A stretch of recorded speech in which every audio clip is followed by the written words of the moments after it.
네, 기막힌 나타날 영광이라는 제목으로 하나님 말씀 증거하도록 하겠습니다.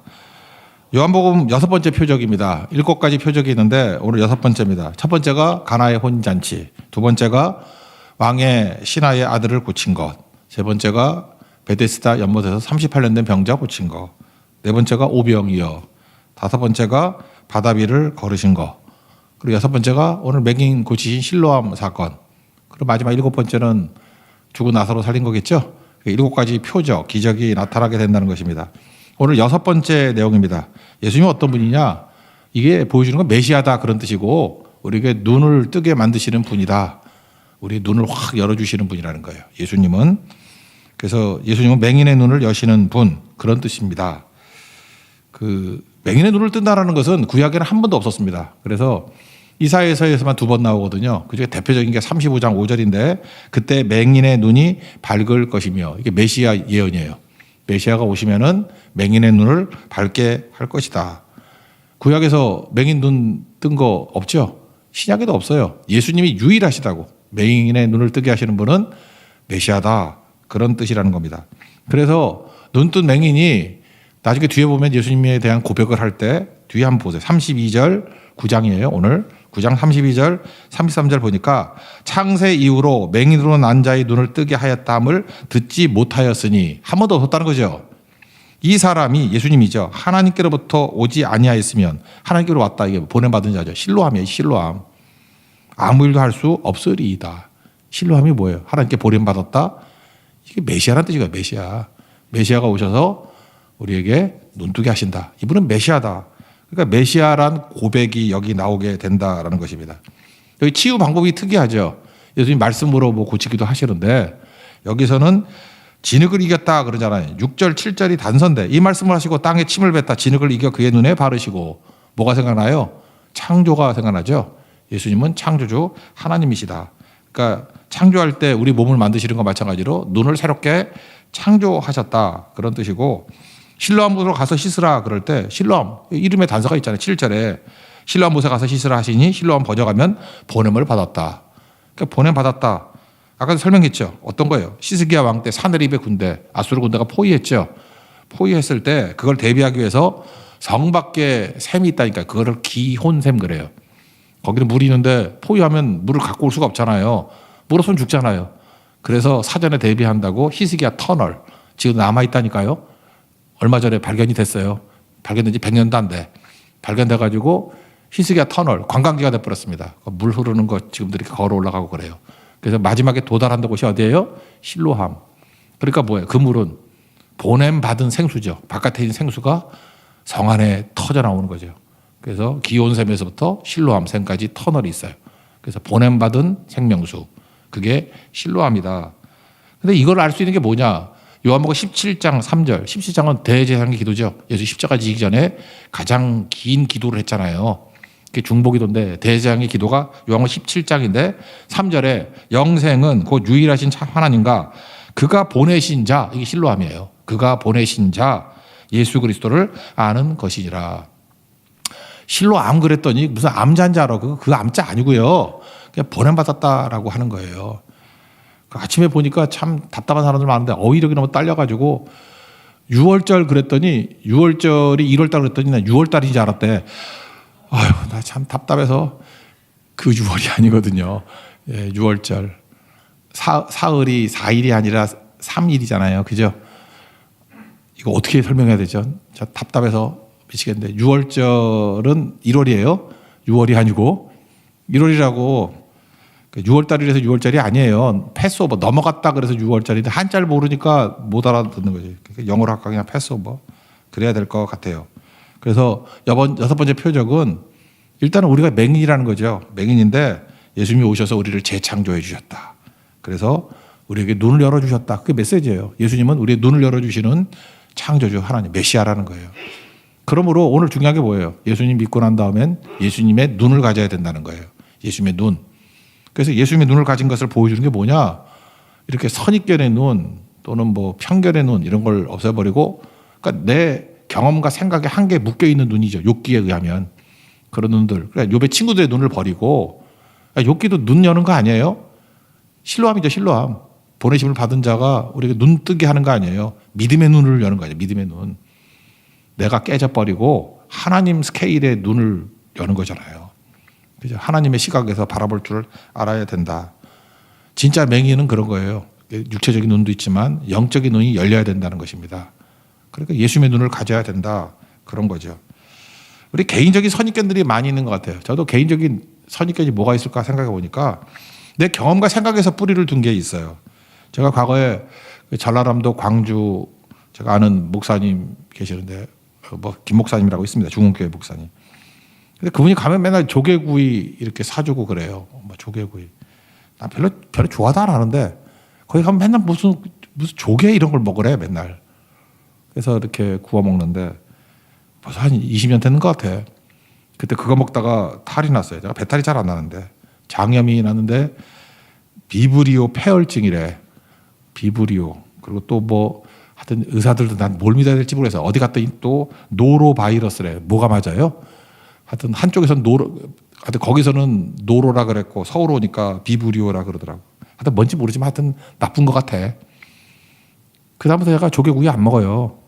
근데 맨날 자꾸만 영종도 가서 조개구이 먹자 그러는데 아유 나는 칼국수나 먹지 잘 안 먹어. 왜 그 20년 됐는데도 불구하고 나는 조개구이를 보는 순간에 벌써 장염이 생겨. 선입견이죠. 이거 뭐라고 말할 수 없잖아요. 제가 아는 어떤 목사님은요. 특정 성을 가진 사람한테 크게 2번 당했어. 그래서 그분은 그 성을 가진 사람하고 어디 밥 먹자면 안 나와. 왜 그런지 모르겠어. 근데 자기는 그냥 그 성만 가진 사람이라 그러면 싫대. 그리고 저를 좋아해. 말해도 되나? 그분이 그런 거니까 나시거든 나시. 나시를 되게 싫어해. 그래서 전 목사는 전실에도 겸손하대. 전 목사입니다. 나 누구입니다. 교만해가지고 싫다 그러고 하여튼 된통 당했거든. 막 교회가 깨지고 막 그랬어요. 아주 나쁜 짓 많이 했던 사람 중에 나 장로가 있었거든. 그래서 그분 하여튼 나시를 되게 싫어해. 2명이라 그래서 2명이나. 근데 아니 여기 나시 죄송합니다. 이분 또 나시 좋아하는 사람 많아요. 그죠? 아닌데 이분이 그렇다고 이분이 그러니까 선입견이지. 이게 옳다는 게 아니고 그러면 안 되는 거죠. 근데 더 중요한 거는 집단 선입견이죠. 집단 선입견이 뭐 있어요? 이스라엘에는 사마리아 사람들 편견 갖는 거. 그죠? 이렇게 아수르에게 망하고 난 다음에 혼혈됐다고 무시하고 배척하고 상종도 안 하고 삥 돌아다니고 그런 거 많이 나오잖아요. 사마리아 사람 인간 취급하고 이방인들 짐승 취급하고. 근데 그런 집단 선입견 중에 오늘 다루는 제일 심각한 게 뭐냐 하면은 장애인에 대한 선입견이 있다는 것입니다. 여러분 우리 장애를 가진 사람을 보면은 어떻게 생각해야 돼요? 불쌍하죠. 안 그러냐? 몸이 불편하니까 안 됐다. 그런 마음 가져야 되는 거 아니에요? 어떻게 하면 도와줄 수 있을까? 그래야 되는데 이 사람들은 욥기에 나온 치구들과 같이 까닭의 세계에 묶여 있어요. 그러니까 리전이 있다는 거예요. 리전. 그래서 죄값이 있다는 거예요. 죄값. 그리고 또 어떤 죄값이냐면 형벌받을 죄값. 이스라엘 사람들이 망할 놈들이야. 이런 생각을 갖고 있다고. 그러니까 심지어 제자들조차도 예수님 3년 동안이나 따라다니는데도 불구하고 별로 달라지지 않았어. 길 가다가 날 때부터 맹인된 사람을 봤어요. 근데 제자들이 그런 거 바리새인도 아니에요. 제자들이. 이 사람이 맹인으로 난 것 누구 죄입니까? 부모 죄입니까? 자기 자신의 죄입니까? 1절 2절 그 얘기 아니에요. 이거 선입견이죠. 집단 선입견. 이거 깨야죠. 이게 맹인이죠. 맹인. 그러니까 맹인을 향해서 편견을 갖고 있는 그 자체가 니네들 영적 맹인이다 그런 뜻이잖아요. 그럴 때 예수님의 눈이 필요하죠. 예수님이 뭐라 그래요? 하나님의 하시는 일을 나타내고자 합니다. 3절을 보니까 이 사람이나 그 부모의 죄로 인한 것이 아니고 그에게서 하나님의 하시는 일을 나타내고자 합니다. 그러니까 뭐예요? 미래지향적인 거죠. 고난과 고통을 통해서 하나님이 일하신다 그런 거라고요. 그러니까 우리도 마찬가지입니다. 고난을 알게 모르게 우리도 그래요. 자꾸만 까닭을 찾는다니까. 저 죄값 때문에 그래. 저 죄 때문에 저래. 그래서 제발 입이라도 다물었으면 좋겠어요. 그건 마귀의 도구 되는 거예요. 까닭의 세계에 머물러 있는 건 마귀의 대리인이라고. 그렇게 살면 안 되는 거거든요. 그걸 통해서 하나님이 적극적으로 일하신다가 맞는 거겠죠. 그러지 않으면 그게 아무것도 아닌 거지. 이스라엘 사람들이 왜 이런 생각을 가졌냐 하면 하나님에 대한 자기 멋대로의 신학이었어요. 하나님에 대한 신학이 뭐였냐면 하나님은 완벽하신 분. 뭐 틀린 건 아닌 것 같은데. 그러므로 불완전함을 만들 수 없다. 이런 논리를 하면 하나님이 죄도 만들 수 없다 이렇게 나갈 거 아니에요. 그죠? 불완전을 만들 수 없다. 하나님의 실수가 없다. 맞죠? 하자 있는 사람을 만들 리가 없다. 그러므로 맹인을 하나님이 만들었을 리가 없다. 저거 죄 때문에 저렇게 된 거다. 그러므로 맹인을 통해서는 영광받지 못한다. 이게 뭐죠? 자기가 만든 교리, 사상이에요.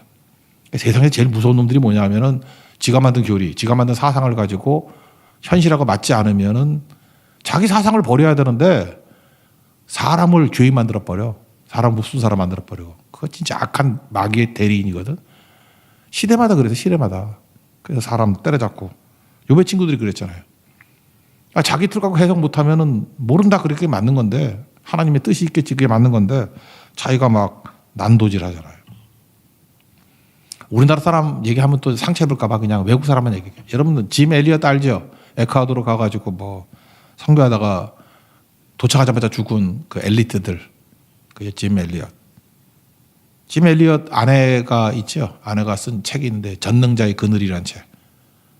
엘리사벳 엘리엇. 그 남편이 짐 엘리엇이 죽을 때 결혼한 지 2년 3개월 됐어요. 아마 20대 중반, 25인가 그랬을 거야. 그죠?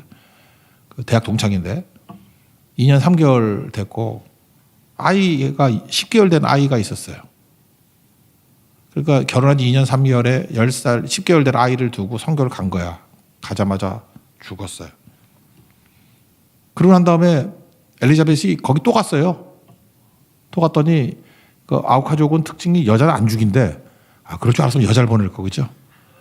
여자 죽이면 뭐 어떻게 된다 그래서 안 죽였어. 그래서 16년 동안 사역을 해서 결국은 남편은 죽고 엘리사벳 그 남편과 친구들 5명은 죽고 엘리사벳에 의해서 선교가 됐어요. 아우카족이 다 믿고 돌아왔어. 그 스토리를 설명한 게 전능자의 그늘이잖아요. 그러니까 하나님께 위대하게 쓰임 받았죠. 엘리사벳. 근데 그러다가 이제 여자가 또 젊은 여자가 혼자 살 수는 없잖아. 25살이어도 혼자 살아. 재혼을 했어요. 신학자하고. 근데 3년 반 만에 암으로 또 죽었네. 그럴 때 우리 한국 사람 맨날 얘기하는 게 뭐죠? 남편 잡아먹는 여자 뭐 이런 거 있잖아.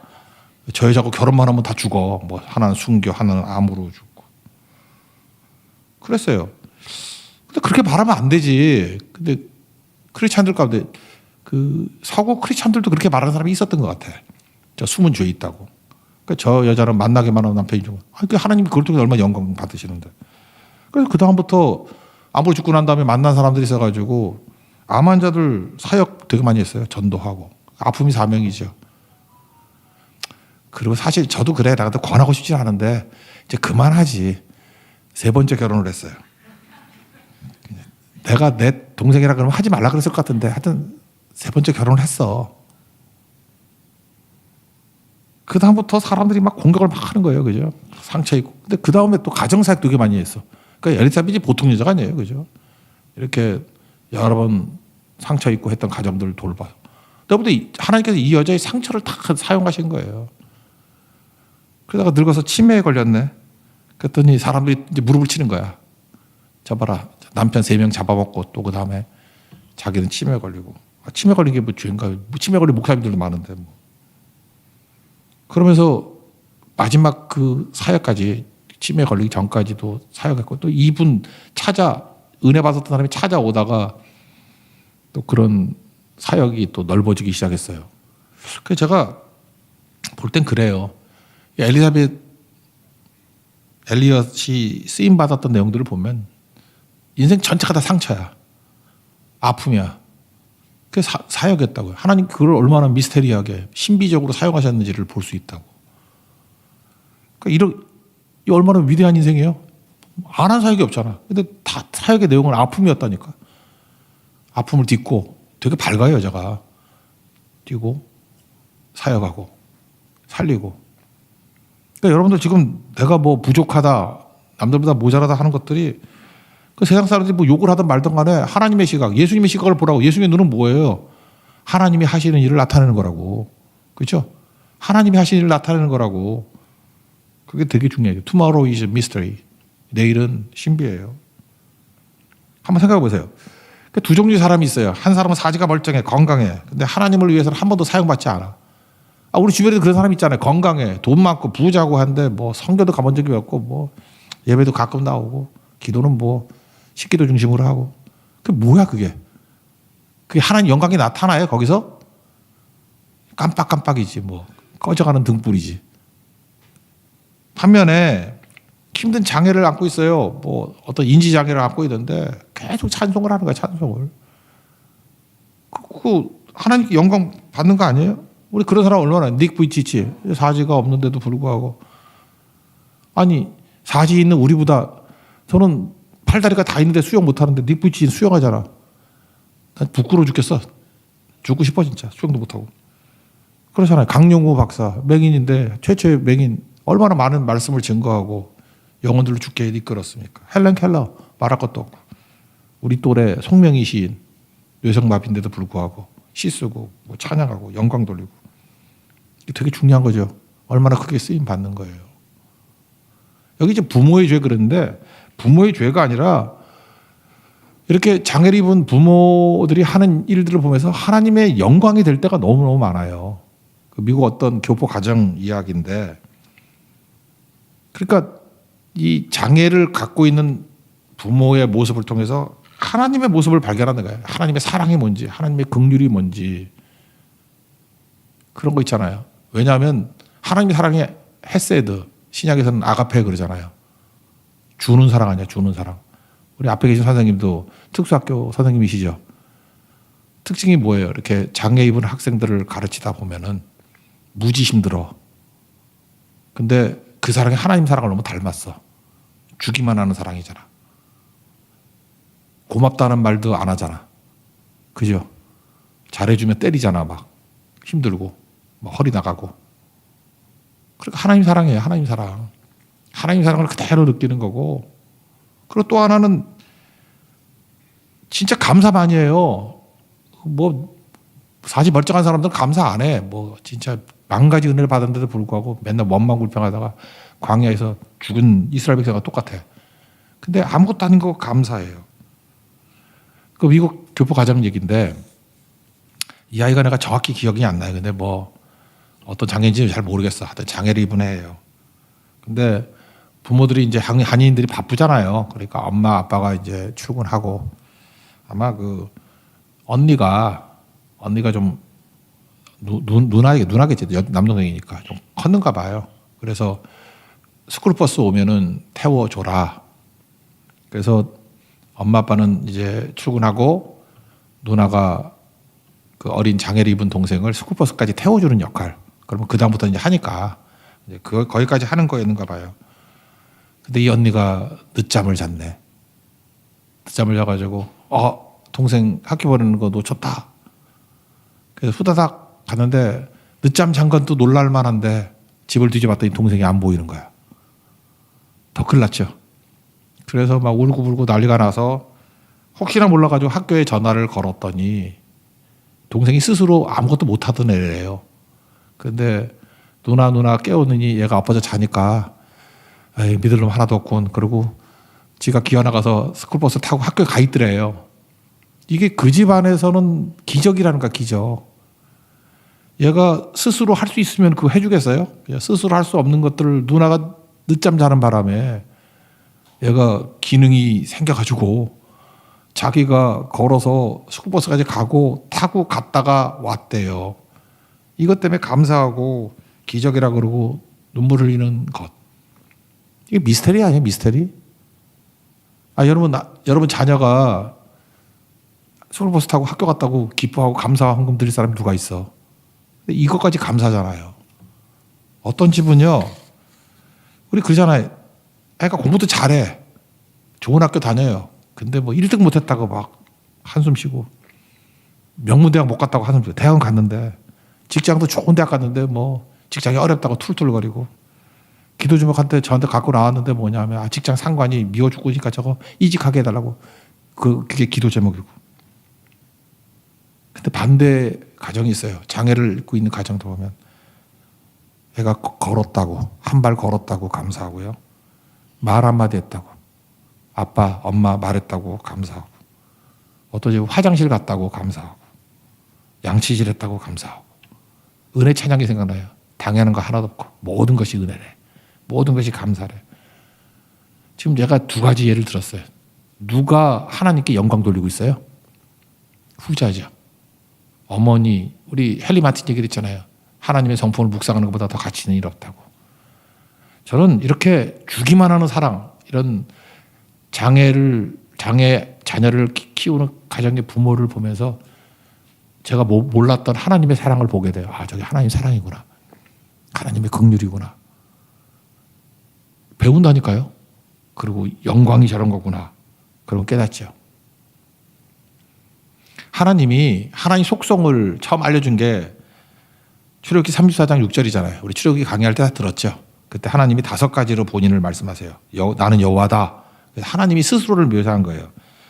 자비롭고 은혜롭고 노하기를 더디하고 인자와 진실이 많다. 5가지죠. 자비롭고는 이제 불쌍히 여기고 똑같은 거예요. 자비롭고 은혜롭고 노하기를 더디하고 인자와 진실이 많다. 요약하면 인자로 모으면 돼. 헤세드와 에메트.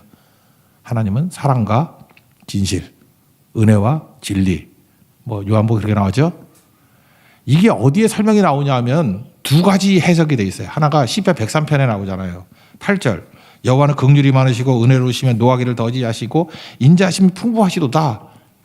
이게 하나님 묘상 그대로 묘사하잖아요. 그래서 자주 경책하지 아니하시고 노를 영원히 품지 아니하시고 하나님 성품을 아니까, 그리고 우리 죄악대로 우리를 갚지 않으시고 동이 서에서 먼 것 같이 우리 죄가를 멀리 옮기셨고 자식을 긍휼히 여기신 같이 여호와께서 자기를 경외하는 자를 자식같이 긍휼히 여기시고 하나님 우리의 체질을 아시고 우리가 단지 먼지임을 아신다고.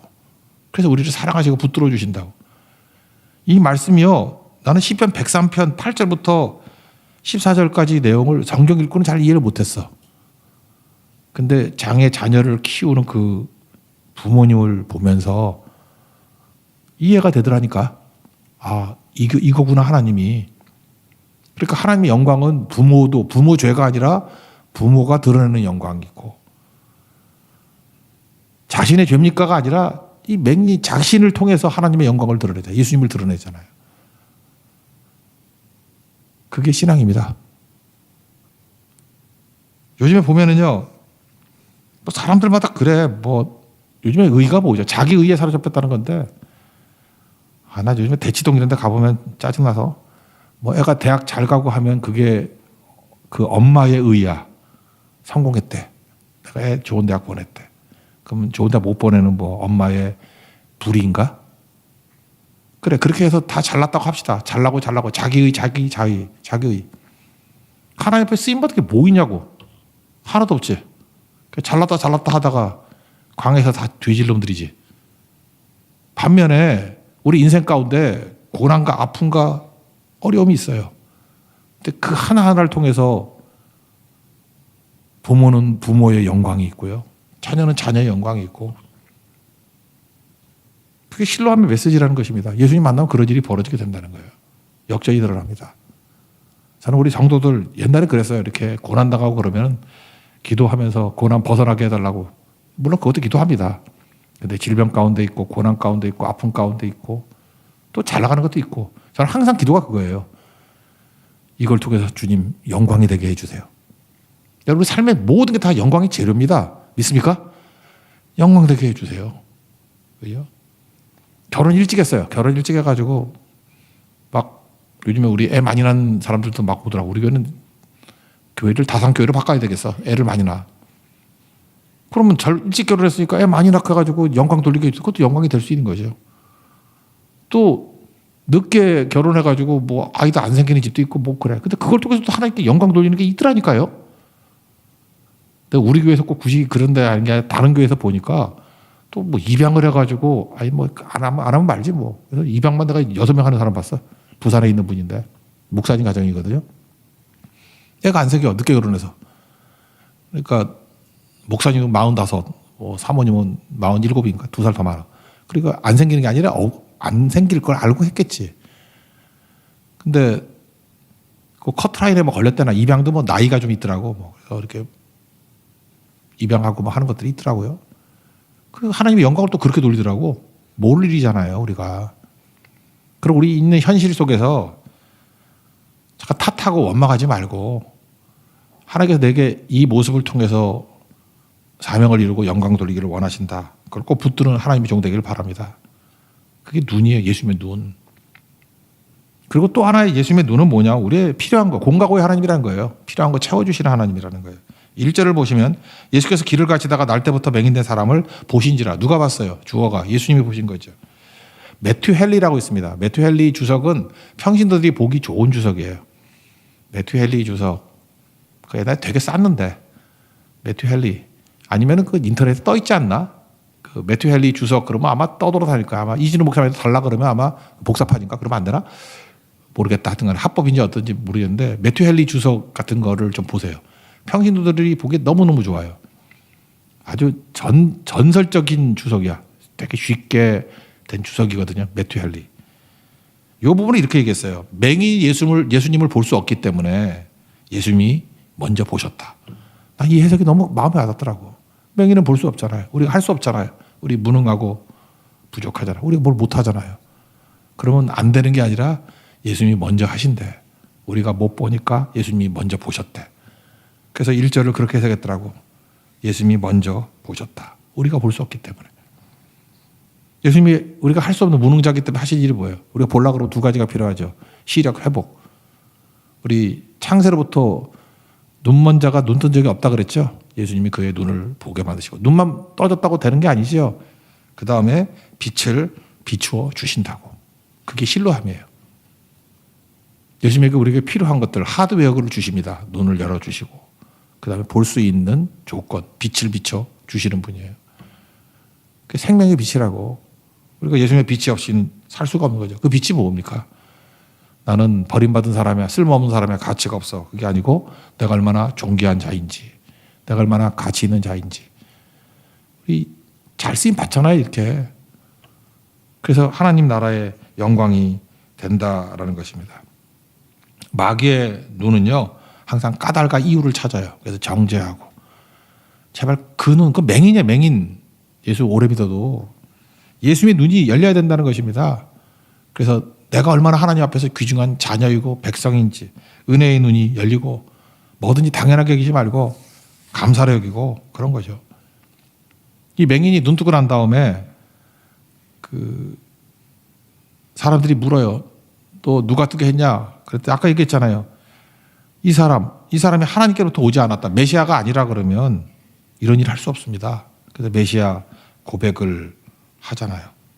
고백을 하고 그리고 일어서게 되더라는 것입니다.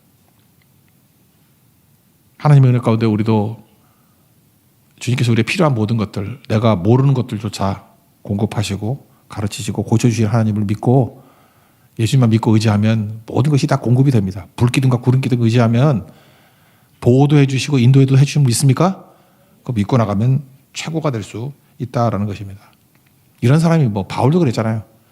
바울도 보면은 육체의 가시, 그 고난 아니에요? 아픔 아니에요? 장애 아니에요? 고쳐달라 그랬더니 그냥 있어도 돼. 네 아픔과 그걸 통해서 할 일을 다 할 수 있어. 그래서 하나님의 영광이 드러나잖아요. 능력이 임하기 때문에. 우리 인생도 이런 인생이 되기를 원합니다. 예수님이 실로암으로 오셨습니다. 우리에게 일단은 눈이 바뀌어야 돼. 고난조차도 하나님의 영광의 도구가 될 수 있다. 도구의 씨앗이다. 그리고 필요한 모든 것들 내가 모르면 주님께서 공급해 주신다. 필요한 것을 공급해 주신다. 내가 구하지 않은 것도 보여주셔서 구하고 구하지 않은 것조차 주신다. 그게 실로함이에요. 그래서 주님과 동행하면 모든 것이 채워지게 된다는 것. 그 약속의 말씀 붙들고 승리하는 하나님의 거룩한 종 되기를 축원합니다. 자리에서 일어나겠습니다. 오래간만에 찬양합시다. 약할 때 강함 대신에.